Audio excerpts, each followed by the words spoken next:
آئے ناظرین چلتے ہیں اہم نقطے کی طرف۔ اہم نقطے کے اندر ہمارے پاس موجود ہے محمد شہیر نیازی، پاکستان کے لیے جنہوں نے بہت بڑا اعزاز حاصل کیا۔ لاہور کے 17 سالہ اے لیولز کے اسٹوڈنٹ نے ایک تحقیقاتی اپنا مقالہ جو ہے چھپوایا ایک ایسے سائنس کے جرنل کے اندر جہاں پر نیوٹن کا تحقیقاتی مقالہ پہلا اس میں چھپا تھا۔ جب نیوٹن کا تحقیقاتی مقالہ چھپا تھا تو اس کی عمر 17 سال تھی۔ اس کا جب تحقیقاتی مقالہ چھپا تو ان کی عمر 16 سال تھی۔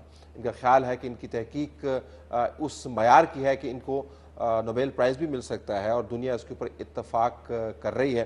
ہمارے ساتھ موجود ہیں نیازی صاحب، السلام علیکم۔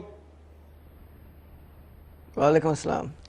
یہ بتائیے گا کہ یہ جو آپ کے پاس اس وقت اعزاز ہے، یہ اس کی سائنس کے حوالے سے یہ ایک ایسا موضوع ہے اور ایسا سبجیکٹ ہے سائنس جس کے اندر عموماً اسٹوڈنٹس مائل نہیں ہوتے، تو میں آپ سے جاننا چاہوں گا کہ یہ جو آپ کی طبیعت ہے اس کے اندر ہی کوئی خصوصیت ہے یا پڑھائی میں سے آپ نے انسپریشن لی اور مائل ہوئے کہ میں نے سائنس کے اندر کچھ بڑا کام کرنا ہے؟ بچپن سے ہی میرے پیرنٹس نے مجھے بچپن سے ہی ان کو فزکس کا کافی شوق تھا، سائنس کا کافی شوق تھا، تو انہوں نے ڈاکیومنٹریز بچپن سے ہی دکھانا شروع کر دیں اور بکس، مطلب انٹرسٹنگ بکس جو ہوتی ہیں فزکس کی، انسائکلوپیڈیاز وغیرہ سائنس کی، وہ پڑھانا شروع کر دیں۔ تو ایک آئیڈیا بن گیا کہ سائنس پڑھنے کا مزہ آتا ہے مطلب ہمیں۔ تو جیسے نارملی ہم اسکول میں لوگ فزکس پڑھتے ہیں، سائنس پڑھتے ہیں، ان کو کافی ڈرائی لگتا ہے یہ سبجیکٹس، مگر جب ہم اپنے پیرنٹس کو انلائٹن کریں، ان کو کہیں کہ اس طرح پڑھائیں اپنے بچوں کو، تو اس سے ایک شوق پیدا ہو جاتا ہے اور ایک انٹرسٹ پیدا ہو جاتا ہے اور ایک مزہ آتا ہے پڑھنے میں کہ یہ ہمیں ایک انٹرسٹنگ بن جاتی ہے ہر سبجیکٹ۔ اگر آپ پڑھنے میں جو آپ کو مزہ آتا ہے وہ تو اپنی جگہ پر شہیر، لیکن سمجھ بھی تو آنی چاہیے، تو میں آپ کی سمجھ بوجھ کے بارے میں بھی جاننا چاہوں گا، وہ آپ نے کس طریقے سے ڈیولپ کی؟ سمجھ بھی ساتھ ہی ڈیولپ ہو جاتی ہے جب آپ سیکھنا شروع کرتے ہیں، جب آپ ایک چیز پہ موٹیویٹ ہو جاتے ہیں کہ میں نے یہ پڑھنا ہے، میں نے یہ لرن کرنا ہے، اس میں مجھے شوق بھی ہے پڑھنے کا، تو آپ کو خود ہی ایک اپنا ایک سمجھ ہو جاتی ہے اس چیز کی، کہ اب ایک انڈرسٹینڈنگ ہو جاتی ہے۔ جب آپ کسی چیز پہ اپنا فل زور لگائیں اور مائنڈ لگائیں تو اس کو آپ کو سمجھ آ جاتی ہے اینڈ میں۔ ذرا آپ اپنی تحقیق کے بارے میں بتائیے گا، اس کی عملیت عموماً میں نے جو پڑھا ہے، نوبیل پرائزز جو ملتے ہیں یا سائنس کے اندر جو اکنالجمنٹ ہوتی ہے وہ ان ایجادات یا ڈسکوریز کے اوپر ہوتی ہے جن کے عملی نتائج، یہ پریکٹیکل امپلیمنٹیشن یا ایفیکٹس جو ہوتے ہیں وہ بڑے جامع ہوتے ہیں۔ جو آپ نے تحقیق کی ہے اس کی عملی شکل کیا ہے، ذرا اگر ناظرین کے لیے آپ بتا پائیں۔ میری تحقیق جو ہے اس کو کہتے ہیں الیکٹرک ہنی کام۔ اس کے ابھی کافی فوائد ہیں، جیسے بایو میڈیسن ہے، پرنٹنگ ہے، اس کو ہم لینزز کے میں بھی یوز کر سکتے ہیں۔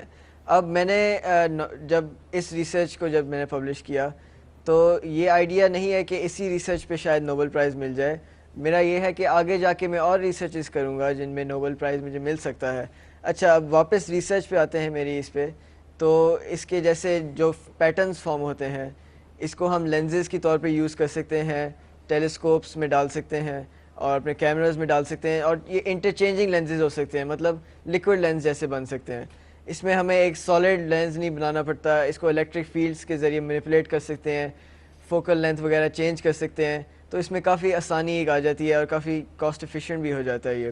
اس کے علاوہ بایو میڈیسن میں کسی ڈرگ کو جی بولیے بایو میڈیسن میں جیسے کسی ڈرگ کو ٹارگیٹ آرگن کے پاس لے کے جانا ہے، تو اس کو ہم نارملی تو یہ ہوتا ہے کہ ڈرگ ایک پوری باڈی میں پھیل جاتا ہے اور اس کے اثرات ہر جگہ آپ کو مل جاتے ہیں، مگر اگر کسی صرف ایک ہی ٹارگیٹ آرگن پہ پہنچانا ہے تو اس ایفیکٹ کو یوز کر کے اس ڈرگ کو ایک ٹارگیٹ آرگن پہ ڈائریکٹلی لے کے جا سکتے ہیں۔ اب اس کے علاوہ اگر میں آپ سے یہ پوچھ پاؤں، یہ بہت اہم معاملات ہیں جس کا آپ نے بہت سادہ الفاظ میں ذکر کیا، لیکن مزید کمپلیکسٹی کریٹ کیے بغیر جو تحقیق ہے وہ وسائل بھی مانگتی ہے، اور میں دوبارہ کہوں گا کہ جب میں آپ کے انٹرویو کے لیے مختلف سائنسدانوں کی تحقیق کو دیکھ رہا تھا تو اس میں فنڈنگ ایک مین ایشو ہوتا ہے۔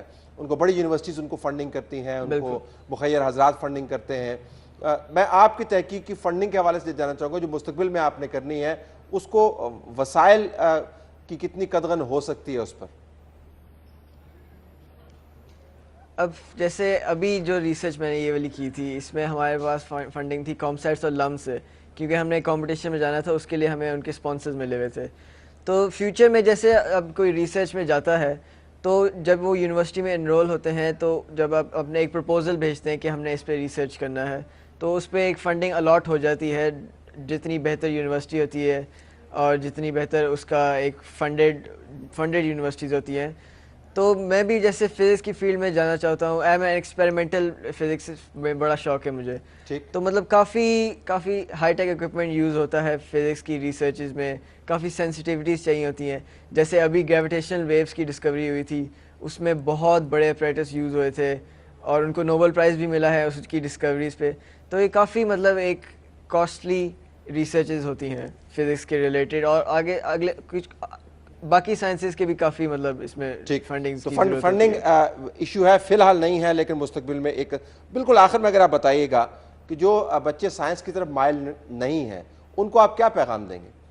میں ان کو یہی کہنا چاہوں گا کہ یہ اتنا ایک ڈرائی سبجیکٹ نہیں ہے. اب ہم جیسے میں اسکولس کو بھی یہ کہنا چاہوں گا کہ پڑھنے کو ایک انٹرسٹنگ بنانا چاہیے. اب نارملی ہم جب کرتے ہیں اسکول میں پڑھتے ہیں تو وہ ٹیکسٹ بکس میں پڑھاتے ہیں, رٹے مار رہے ہوتے ہیں اسٹوڈنٹس. تو ان کو کرنا چاہیے کہ ایک ہینڈز آن طریقہ کرنا چاہیے ایک, تاکہ ایکسپیریمنٹیشن زیادہ سے زیادہ ہو, ایک لائیو ایکسپیریمنٹیشن ہو رہی ہو, اسی کو فینومنا کو ایکسپلین بھی کر رہے ہوں. اسی طرح انٹرسٹ ڈیولپ ہوتا ہے اسٹوڈنٹس کا.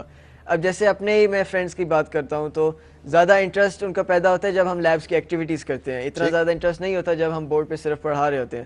تو ایک انٹریکٹیو ماحول بنانا چاہیے. انٹرنیٹ بہت کام آتا ہے, ہمارے پاس ڈیجیٹل انٹرفیسز ہیں اور کافی زیادہ ہم ان کو کمبائن کر کے ایک بہت انٹرسٹنگ ماحول بنا سکتے ہیں اور ایک فن وے سے اسٹوڈنٹس کو پڑھا سکتے ہیں تاکہ ان کو یہ سبجیکٹس ڈرائی نہ لگیں. بالکل ٹھیک ہے شہید, بہت شکریہ آپ کا, اور تر نیک خواہشات جینونلی اور دعاؤں کے ساتھ, اور آپ کے پیغام کی جو تشہیر ہے اس کا حصہ بنتے ہوئے ہم آپ کو دوبارہ مبارکباد دیں گے, اور اپنی کوشش اور کاوش جاری رکھیے.